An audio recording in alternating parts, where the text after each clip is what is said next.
vamos a evaluar, si de este viernes que viene al otro, conlleva los temas que vimos el día de ayer, lo que es vectores, lo que viene siendo subespacios vectoriales, lo que viene siendo combinación de lineales y lo que viene siendo base y dimensión.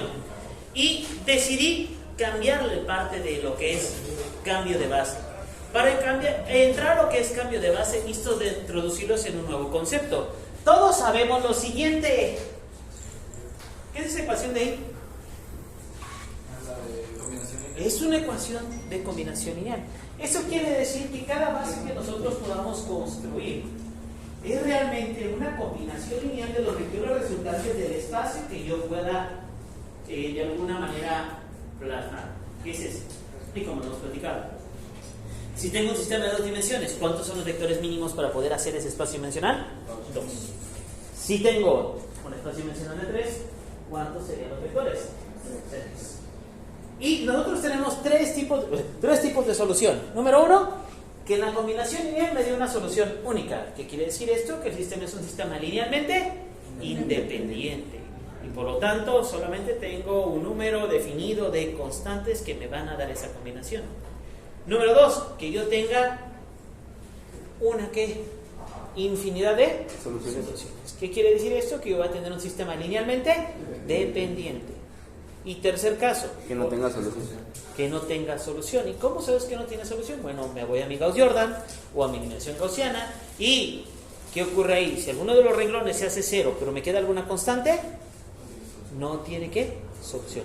Este sistema va a satisfacer a 1 o 2 o 3 ecuaciones, pero no a todo el sistema. Entonces, basándonos en esto, sabemos que el espacio vectorial de dimensión finita también puede darse de la forma de una combinación lineal. Pero entonces, profe, ¿qué quiere decir esto? Que para nosotros poder cambiar la base, tendríamos que hacer o conocer lo que viene siendo una matriz de transición. Entonces, ahora sí, como tema general sería cambio de base y van a escribir esto que es matriz de transición. ¿Pero qué es una matriz de transición? No es otra cosa que constantes con vectores. No dejamos de salir de combinaciones lineales, pero ahora lo vamos a ver desde el punto de vista de cómo lo vamos a resolver. Ahora, si se fijan, hemos resuelto los problemas de combinación lineal. Y cuando nosotros reducimos nuestro sistema, llegamos a vectores muy sencillos, ¿cierto? Esos vectores, chicos, resulta que son una base. Pero hasta ahorita no le hemos vuelto una base canónica. ¿Qué tendremos que hacer para convertir esos vectores en una base canónica? Primero, podemos hacer una matriz, pero antes de una matriz, vale.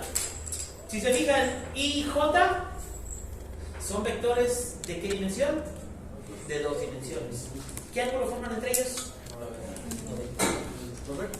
Anotamos todo ese cuadrito. Sí, esto que dice cambio de base general y todo este cuadrito. Y si yo estoy en 3 dimensiones, chicos, ¿cuáles son mis vectores canónicos? I, J, I. ¿Qué ángulo forman entre ellos? Cuando nosotros agarramos un cierto número de vectores y van a convertirnos en una base, estos vectores deforman el espacio y nos dan las combinaciones lineales. Estos vectores entre sí no forman una base canónica porque no tienen 90 grados entre sí. En otra palabra, no son ortogonales. Entonces, para yo poder llegar a una base canónica con nuevos vectores, debo llegar a un nuevo espacio de ortonormalización. Profe, Mande. la B mayúscula es de base. Es de base.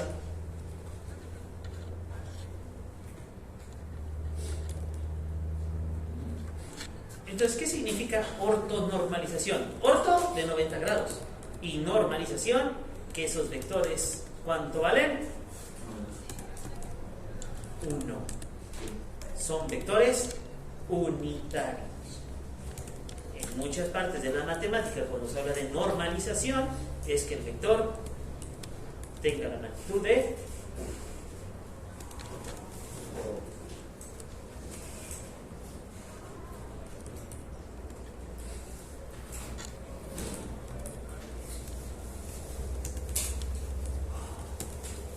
Vamos a hacer la teoría, voy a explicarles un poco para que no se me estrese. Estos 2 ya están y todavía empieza el semestre, el fin de semestre, y el fin de semestre empieza Ya. la siguiente semana. Empezó una semana. ¿Ya? ¿También está ya la última unidad? Ya vamos a acabar. Si meto el acelerador y los quiero reprobar, acabo la siguiente semana. De una vez. ¿Para qué dejar mañana? No repruebes mañana lo que puedas reprobar hoy. Por eso no repruebes mañana lo que puedas reprobar de una vez.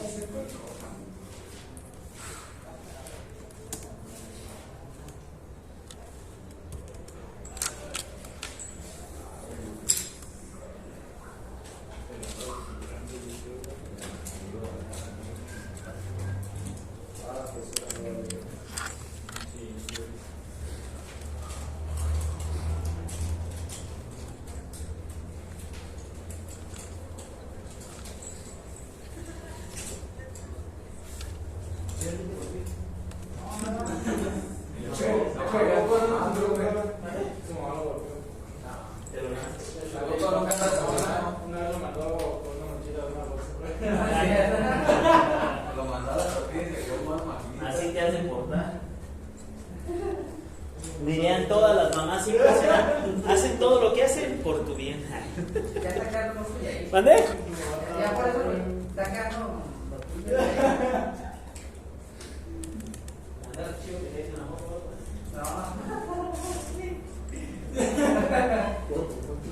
No sabe ni andar en jeans, creo que todo. Ni en bici.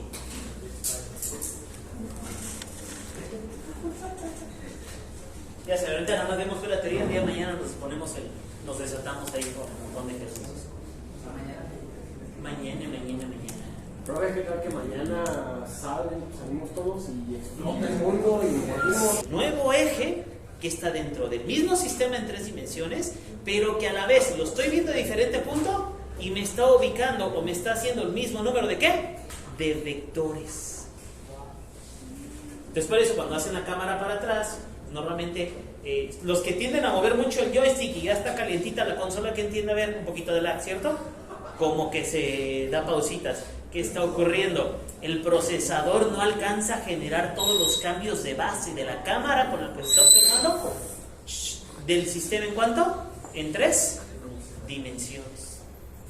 Como está haciendo recálculos y cambiando de base, imagínense cuánto está procesando. Inclusive, por ejemplo, muchos cuando están en las batallitas o, no sé, ponen una bomba o una explosión y están moviendo la cámara durante la explosión, ¿qué tiende a hacer siempre la cámara? Se la viene. Siempre en la mayoría de las consolas pasa lo mismo. ¿Por qué? Porque imagínense, está girando la cámara y está ocurriendo un fenómeno donde tienes una explosión, tienes vectores para todos lados y de repente mueves y sacas de ese espacio la nueva base, tiene que recalcular la nueva base y aparte recalcular la proyección de todos los ¿qué? Vectores. Por eso las explosiones en Minecraft son tan pesadas. Es que ahí salen volando todo, ¿no? Para todos lados, o sea, y de ahí complica más porque la física es más complicada. Cada vector, cada elemento que sale, aparte está definido como un cuerpo vectorial, también tiene física vectorial. Ay, pero Minecraft no tiene físicas. ¿Cómo no? Si no, no cayeran las partículas. ¿En los árboles? Por ejemplo, si tuvieras una explosión y saliera un cuerpo volando y el cuerpo no cae, no tuvieras física. Pero si el cuerpo tiende a caer, dibuja trayectorias parabólicas, etc., sí hay física como tal. Tienes gravedad, está definido el cuerpo como un elemento con densidad y por lo tanto, ejemplo, si tú estuvieras en Minecraft y tuvieras, no sé, una piedra de cierto material, un acero y una piedra normal, la dejas caer, pudieras analizar el fenómeno de Galileo. Como hay aire en los alrededores, uno va a caer antes que ¿quién? Que el otro. Sí hay física, en todos los juegos hay física.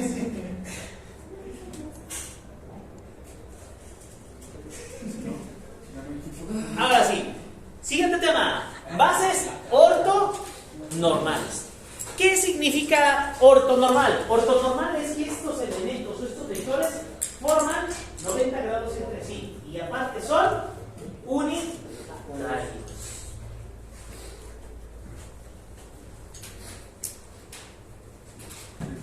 Entonces, cuando yo tengo mi cámara en 3D que estoy moviéndome con el joystick, estoy procesando un nuevo conjunto de vectores en 3 ¿qué? Dimensiones, unitarios y ortogonales entre sí. Y por ejemplo, eso ocurre mucho, no sé, en los videojuegos de carros, donde vas a poner la cámara o vas a sacar la foto, que puedes sacar el espacio y puedes estar girando.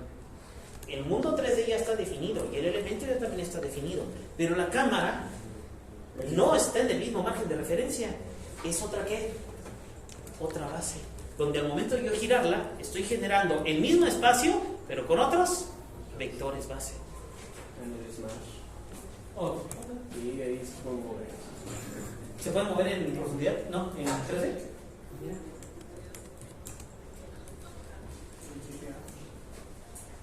Sí, en todos los videojuegos de 3D, etcétera, sí se puede. También hay muchos videojuegos que aunque están ustedes viéndolos en 2D, si tienen realmente el mundo está ¿qué? En 3D. No sé, por ejemplo, ¿mande?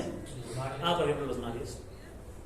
Sí, toda la transición funciona en 2D, pero dentro del mismo espacio sí hay profundidad por, no sé, el caminito, los elementos que están saliendo, volando, la interacción que tengas. Y también cuando cambias como de espacio, te metes a las tuberías, cambias de espacio. Un ejemplo más claro, por ejemplo, de esos es, por ejemplo, el Yoshi. Los de Yoshi de Nintendo. ¿Cómo se llama? El Woody, no me acuerdo qué, el calzón de estambres y en el otro, cuando cambias de plano, caminas hacia el otro eje, ok, toda la representación está en 2D, pero el mundo realmente está generado ¿cuánto? En 3D, y eso no te limita, ¿no? A que no tengas la interacción hacia planos, hacia adelante y planos hacia dónde? Hacia atrás, y se generan nuevas ¿qué? Bases. Así es. ¿Cómo se lo compras? ¿Vale? ¿Cómo se lo compras? Sí. Ya se volvió un vaguillo en esos. Ya me El odiaba. niño jugando bien lo gusta y el profe ahí haciendo cálculos. No, por Dios, ahí hay unos que. No tanto así. Wow, No tanto así, pero. Hijo, si supieras. Se le la llanta, le dice el piso. El profe, mira, hijo, ahí hay un vector así. Y sí, papá, déjame. Ahorita vector mientras esté en vectorial. la primaria y la secundaria, el hijo es de mi señora. Ya cuando llegue a la prepa ya se vuelve Ay, hijo. papá, déjame jugar. No distraigas. Y sí. No, porque ahí dice que igual a cero. Sí, es un ¿Qué producto es este? Producto punto. Y si yo realizo el producto punto entre dos vectores y me da 0, ¿qué ángulo forman entre ellos? 90 grados. Son ortogonales. Dice Gabriel que si no. Anda a verme en esta semana. No, yo no veo nada. ¿Vale? Por eso estoy quitando. Dice Gabriel que si va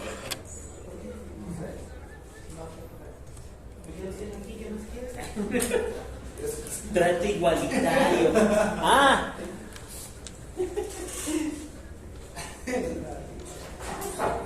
La que igualitario no te lo sabemos.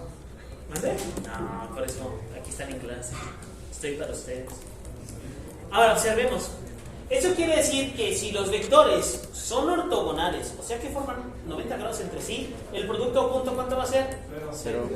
Y si son coplanares o son paralelos, el producto punto ¿cuánto va a valer? 1. Si yo le saco el coseno a la menos 1 de 0, me va a dar 90 grados. Y el coseno a la menos 1 de 1, 0. ¿Es 0? O 180.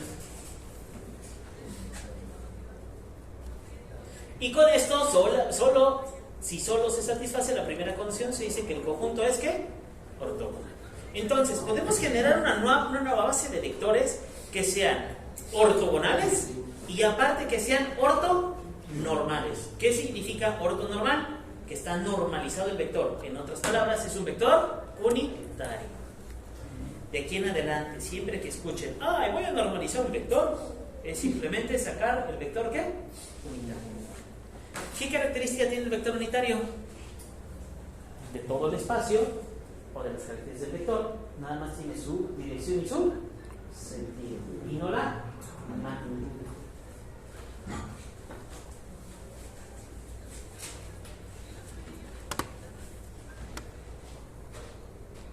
¿Te están apuntando algunos? Ya. Todavía no. Relájense, esta es la parte más de web. Antes de que cambiemos al proceso de Kramnik-Schmidt. Bueno, ya vimos de alguna manera cómo formar una base. Cómo se crea una base ortonormal. Pero para poderlo crear, chicos, necesitamos tener un nuevo concepto que se llama proyección. ¿Y qué es la proyección? Es esto. ¿Qué rayos es eso? Entonces, como subtema, póngale proyección de un vector. Como tema. Sí, como subtema. Déjenme la mesa.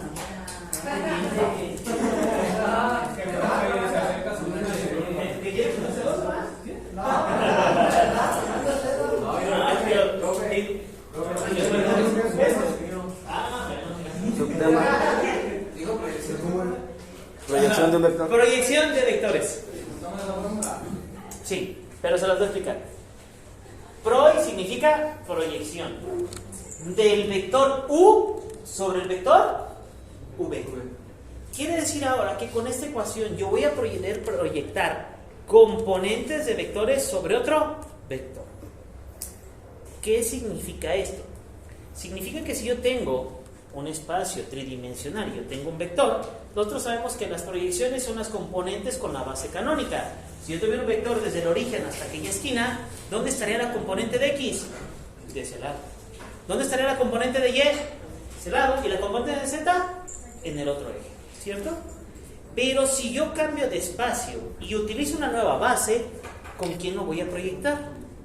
Con los vectores que me están formando la nueva base. Pero entonces, yo ya no lo pudiera hacer con los cosenos directores. Necesito hacerlo con una ecuación, que es esta. Siguiente, observen. Sería el producto punto ¿de quién? Del vector V, producto punto con U. Si estos dos vectores tienen la misma dirección, ¿este producto cuánto vale?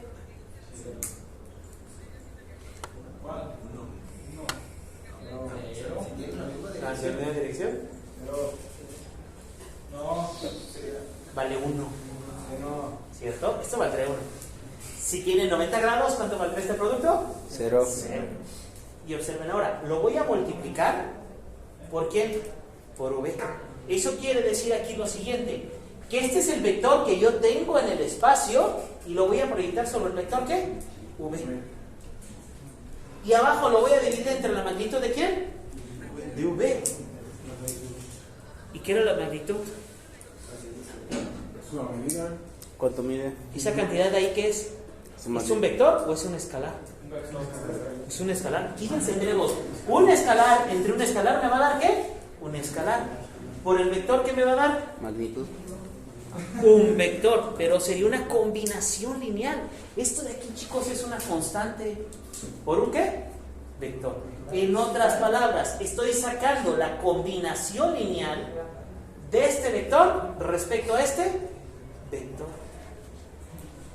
Esto es lo que significa esa ecuación. Y cópienla, porque sobre esa ecuación, chicos, vamos a ver todo el proceso de ortonormalización de Gram-Schmidt. ¿De qué? ¿Cómo se llama? Gram-Schmidt. Gram-Schmidt. Alemán. No lo quieren. Ay, no sé qué sean. La raza negra. Ah, mira, ahí está. Sería alguno de los ejes de mi cámara que estoy viendo el mundo en qué? En 3D. Entonces, yo tengo un elemento que yo quiero proyectar sobre esta nueva base y no sobre el origen. Eso quiere decir que yo voy a proyectar el vector sobre otro vector. Y lo consigo con la ecuación de ¿qué? De proyección. ¿Qué sería la proyección de U sobre quién? V. Y si yo quiero la otra componente que sea ortonormal, sería W igual a U menos la proyección de Y sobre ¿qué? Sobre U. Copien todo el dibujito. Déjenme ver si le puedo dar un poquito más de aquí.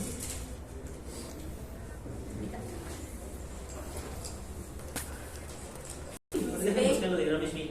Aquí está más bonito aquí, miren. Sé que está medio viejito porque este libro ya inclusive ya ni lo editan, que es donde está la otra parte de la tarea. Entonces, fíjense, si yo tengo un sistema en el cual yo tengo R a la 2 para obtener dos nuevos vectores base ortonormalizados, sería que el primer vector U será el mismo vector que V, mientras que el vector U2 significa que es el segundo vector de la base canónica ortonormal, será igual al vector 2 menos la proyección de B1 sobre ¿quién? B2, ¿sale? ¿Cómo sería el tercer vector? Sería B3 menos la proyección de B3 sobre 1 menos la proyección de B3 sobre ¿quién? U2. Eso quiere decir que si yo tengo un espacio a la n, chicos, tendría todo este polinomio. Así que ¿cuál es la tarea? Ponen proceso de ortonormalización Gram-Schmidt y pongan estas ecuaciones. Porque esas no están en el libro, en el manual. Y eso es lo que vamos a empezar a utilizar el día de mañana. Yo supongo que si mis alumnos son comprometidos, los confundí con mecatrónica, perdón. Son de qué? ¿De sistemas? No, es eso dolió. Eso era un che. Ahora sí me dio.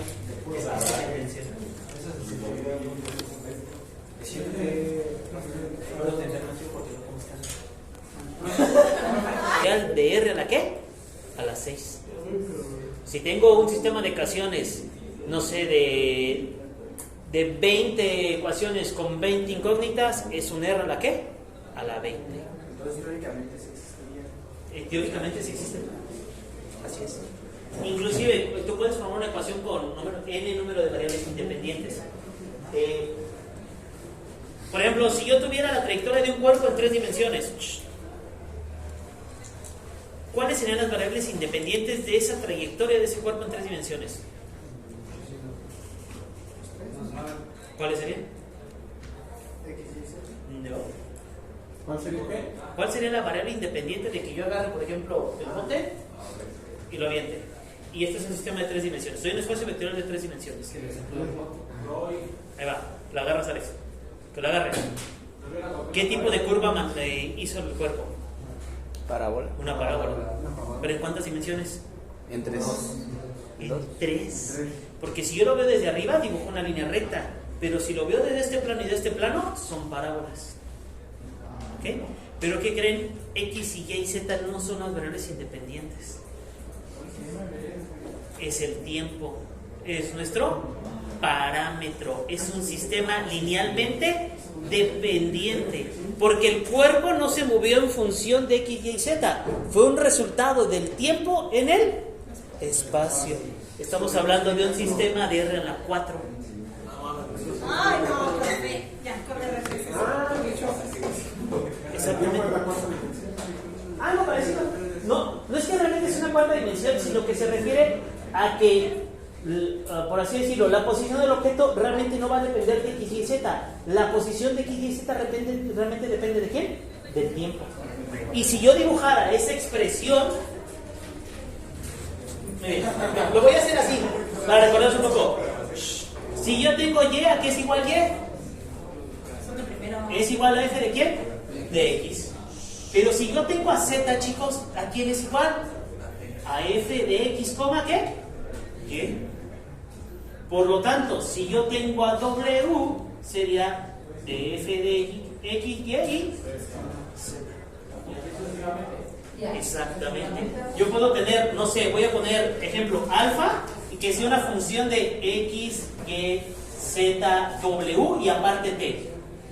Este, chicos, ¿en qué espacio dimensional está? R a la 2. ¿Este en qué espacio dimensional está? R a la 3. ¿Este en qué está? 4. R a la 4. ¿Y este en qué está? 1, 2, 3, 4, 5 y 6. Sería un R a la 6. Ustedes en cálculo diferencial, chicos, todo cálculo diferencial, hasta llegar a la cuarta unidad, en el último tema de la cuarta unidad, lo único que veían era ¿qué? ¿R a la qué? A la 2. Cuando vieron derivadas implícitas, pasaron a R a la 3 o inclusive R a qué? A la 4. Y cuando están ya dentro de lo que es cálculo vectorial, se pueden desplazar en cualquiera de estos. Nosotros aquí, como estamos en álgebra lineal, también nos desplazamos en cualquiera de estos ¿qué? Espacios, con todo un montón de formulitas que hacemos. ¿Sale? Entonces, chicos, sería todo por el día de hoy. Mañana empezamos a hacer ejercicios, así que agárrense.